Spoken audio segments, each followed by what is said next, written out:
Bulletin का बाकायदा आगाज करते हैं। आगाज में सबसे पहले आपको बताते हैं जामिया कराची में कल से तदरीसी अमल बहाल होगा या नहीं, फैसला कल जनरल बॉडी इजलास में किया जाएगा। असातिज़ा की तंजीम के वजीर जामिया से मुज़ाकरात हुए हैं। इस्माइल राहू ने असातिज़ा के तमाम जायज़ मुतालबात पूरे करने की यकीन दहानी कराई है और हड़ताल खत्म करने का मुतालबा किया है। वक्त में असातिज़ा ने तदरीसी अमल की बहाली कल जनरल बॉडी के इजलास से मशरूत कर दी। असातिज़ा का कहना है आइंदा के लाहे अमल का ऐलान कल जनरल बॉडी के इजलास के बाद होगा। मज़ीद तफसीलात के लिए बात करते हैं सैयद ज़ुबैर राशिद से। जी ज़ुबैर, बताइएगा।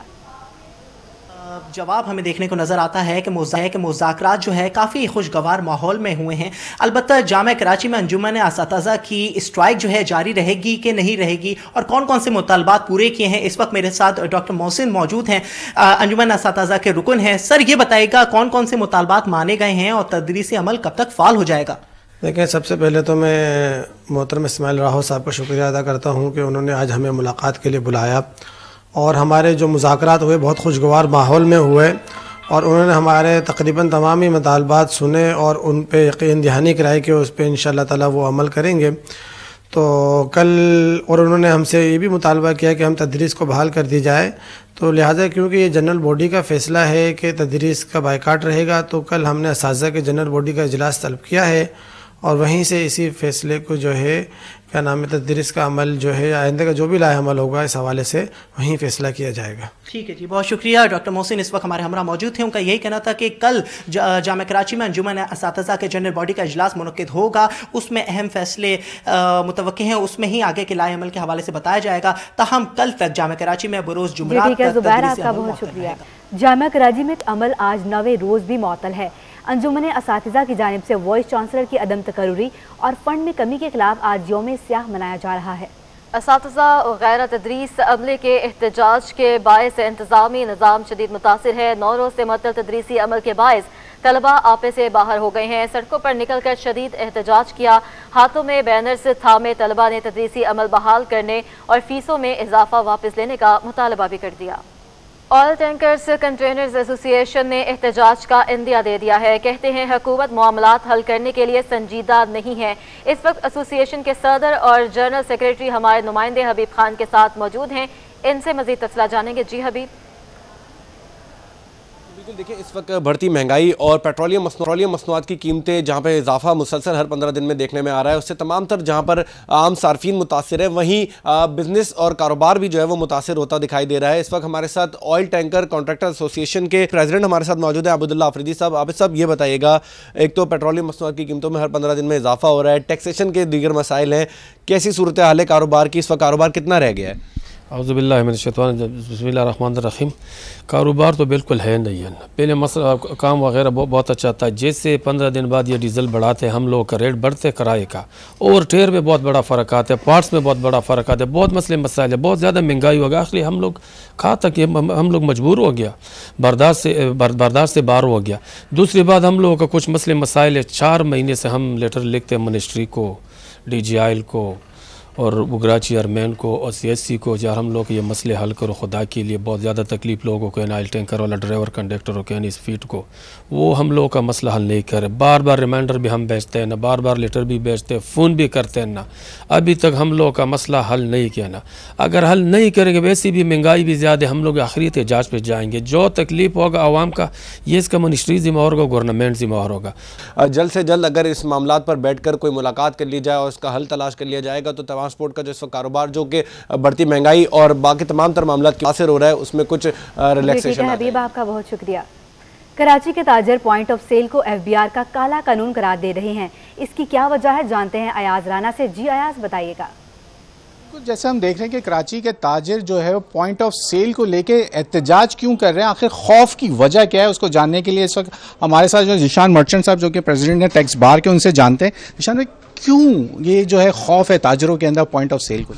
देखें, एक तो 2-3 वजूहत हैं इसकी। एक तो ये टेक्नोलॉजी भी ये आ रहा है कि इसमें जो भी रजिस्टर होगा पॉइंट ऑफ सेल में, इसके 6 क्राइटेरिया हैं किन किन लोगों को होना है। कि अगर आपकी दुकान 1000 स्क्वायर फीट से ज़्यादा की है, आप इंटरनेशनल या नेशनल चेन स्टोर के रिप्रेजेंटेटिव हैं, आपके पास क्रेडिट कार्ड या डेबिट कार्ड मशीन लगी है, तो आपको इस पॉइंट ऑफ सेल में रजिस्टर होना है। अब इसमें जो मसाइल आ रहे हैं, मसाइल क्या हैं कि जो भी लोग इसको लगा रहे हैं उन्हें डर ये लग रहा है कि उन्होंने अगर पहले को अंडर रिपोर्टिंग की हुई है, अपनी सेल्स कम दिखाई है और इस सेल्स के लगने के बाद वो रियल टाइम बेसिस में FBR के बाद डेटा जाएगा, तो उन्हें डर ये है कि अगर सेल बढ़ जाएगी तो पिछले किसी उस पर उन्हें परेशानी ना है। एक तो ये सबसे बड़ा चैलेंज है जो उनको खौफ है या डर है।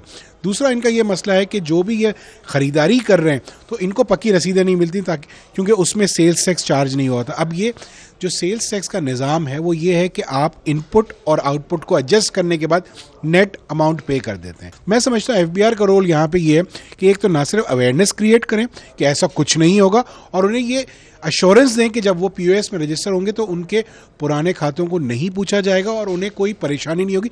इससे होगा ये कि ना सिर्फ लोग खुद से POS लगा लेंगे, बल्कि ना सेल्स टैक्स कलेक्शन में बहुत मदद मिलेगी और मुल्क का जो GDP है वो बढ़ने में बहुत मदद मिलेगी। जैसे कि इनका भी यही कहना है कि POS का जो खौफ है ताजरों में, ख़ासकर वो चीज़ है कि जो पिछले अंडर इन्वाइसिंग हुई हुई है और वो अगर सामने आ गई और वो अगर FBR इसकी जो है वो उनको यकीन दहानी करा दे कि उसके ऊपर कोई केसेस या उनको नहीं उसके ऊपर कोई केस बनाया जाएगा, तो यकीनन POS को लेके जो इस वक्त एहतजाज और जो काला कानून इसको कहा जा रहा है वो देखने में नहीं है। अभी आपको बताएं, तहरीक इंसाफ की हुकूमत की नाकस पॉलिसी कोरिया की यूनिवर्सिटी में ज़ेरे तालीम तलबा का मुस्तकबिल दाव पर लगने लगा।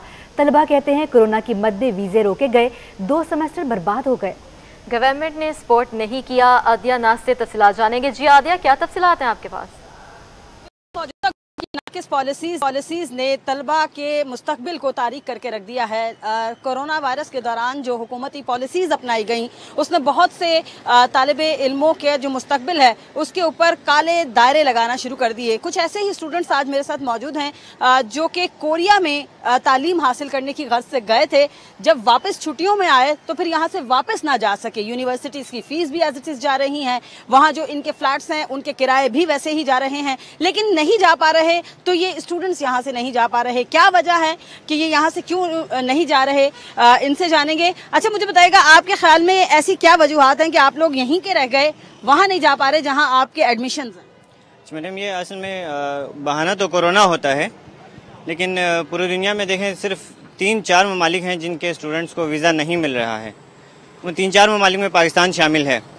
अब आप इंडिया देख लें, इंडिया में जो कोरोना की सिचुएशन थी वो हमसे कई गुना बदतर थी। ठीक है, वहाँ पे ऑक्सीजन मास्क कम पड़ गए, बहुत ज़्यादा लोग बीमार हो गए, लेकिन वहाँ के स्टूडेंट्स जो हैं आसानी से वीज़ा हासिल करके जा रहे हैं। बांग्लादेश, नेपाल, ईरान जो है वहाँ से जा रहे हैं। अब ओमिक्रॉन जब आया था तो कोरियन गवर्नमेंट ने अफ्रीकन कंट्रीज़, 3-4 अफ्रीकन कंट्रीज़ के ऊपर पाबंदी लगाई थी। ठीक है, अब वो पाबंदी भी हट गई है और इवन अफ्रीकन कंट्रीज़ के स्टूडेंट्स भी कोरिया जा रहे हैं आसानी से। अच्छा, ये कोई 1, 2 या 3 स्टूडेंट्स नहीं हैं, बल्कि ये तकरीबन 300 के लगभग स्टूडेंट्स हैं जिनका मुस्तकबिल तारीकी की जानिब जा रहा है और उसकी वजह हमारी मौजूदा गवर्नमेंट की पॉलिसीज़ हैं। मेरे पीछे ये जो लोग मौजूद हैं ये तमाम स्कॉलरशिप होल्डर्स स्टूडेंट हैं जो कि बहुत ज़्यादा काबिल समझे जाते हैं। ऐसे लोगों के, ऐसे टैलेंट को, पाकिस्तान के टैलेंट को यूं ही रहने देना, ये हमारी हुकूमत की आजकल। IMF ने तमीराती शोबे के लिए इकदामात को वापस लेने की एडवाइस की है। चेयरमैन आबाद मोहसिन शेखानी ने हुकूमत से IMF के एडवाइस को मुस्तरद करने का मुतालबा कर दिया है। कहा कि इससे तामीराती शोबे में 1000 अरब रुपए की होने वाली सरमायाकारी मुतासिर होगी। मजीद क्या कहा, आइए जानते हैं। IMF ने जो हुकूमत पाकिस्तान ने तामीराती शोबे को मराद दी है उसके इकदामात को वापस लेने का मशवरा दिया और साथ ही ये कहा है कि जो तामीराती शोबे के जो मसाइल हैं वो मजीद बढ़ सकते हैं, लेकिन इसको जो है इसको मुस्तरद कर दिया। Association of builder end developer association है और इस वक्त मौजूद हैं आबाद के चेयरमैन मोहसिन शेखानी, उनसे जानते हैं इसका क्या इम्पैक्ट होगा। बेसिकली ये एक आम आदमी के लिए लोन था, फैसिलिटेट कर रही थी गवर्नमेंट, और बैंकों को पहली दफ़ा प्राइम मिनिस्टर ने उन लोगों को पाबंद किया कि ये हाउसिंग में लोन दिया जाए, कंस्ट्रक्शन एक्टिविटीज़ में लोन दिया है, ना कि रियल एस्टेट खाली प्रॉपर्टी पे। और ये एक आम आदमी के लिए था जो कच्ची आबादी या जो अफोर्डेबल नहीं था, जिनको 40 लाख 50 लाख रुपए लोन मिलना था, और वो सब्सिडाइज लोन था। और IMF का अगर ये कहना है कि वो लोन ना दिया जाए तो कच्ची आबादियाँ बढ़ेंगी। आपके जितने भी अफोर्डेबिलिटी नहीं होगी, बैंक इन्वॉल्व नहीं होंगे, तो मैं समझता हूँ कि लोगों के लिए फैसिलिटेशन नहीं होगा। प्राइम मिनिस्टर का बहुत कंसर्न था कि हर वो आदमी को लोन मिले और वो कच्ची आबादी में ना रहे, प्लान स्कीम में रहे, और वो उस चीज़ों को एंजॉय कर सके जो उसका बेसिक राइट है। तो पूरी दुनिया में जितनी भी कंस्ट्रक्शन एक्टिविटीज़ होती है, फर्स्ट लोन जब भी मिलता है तो सब्सिडाइज होता है ताकि वो हर आदमी को उस तरीके से घर मैसर हो सके। ये हुकूमत का और कॉन्स्टिट्यूशन और पाकिस्तान कहता है कि उसकी जिम्मेदारी है। जी, जैसा कि आपने सुना कि चेयरमैन आबाद ने हुकूमत से मुतालबा किया कि जो IMF का ये मशवरा है उसको मुस्तरद कर दिया जाए, क्योंकि तामीराती शोबा अभी जो बूम आ रहा था उसमें वो रुक जाएगा, क्योंकि 1000 अरब रुपए की सरमायाकारी हुई है वो मुतासर होगी। जी, सिंध स्पोर्ट्स जर्नलिस्ट एसोसिएशन के इंतखाबात कराची प्रेस क्लब में जारी हैं। 103 वोटर्स अपना हक राय दही इस्तेमाल करेंगे। इस बारे में तफसीलात जानेंगे हमारे नुमाइंदे महमूद राज से। जी महमूद, बताइए।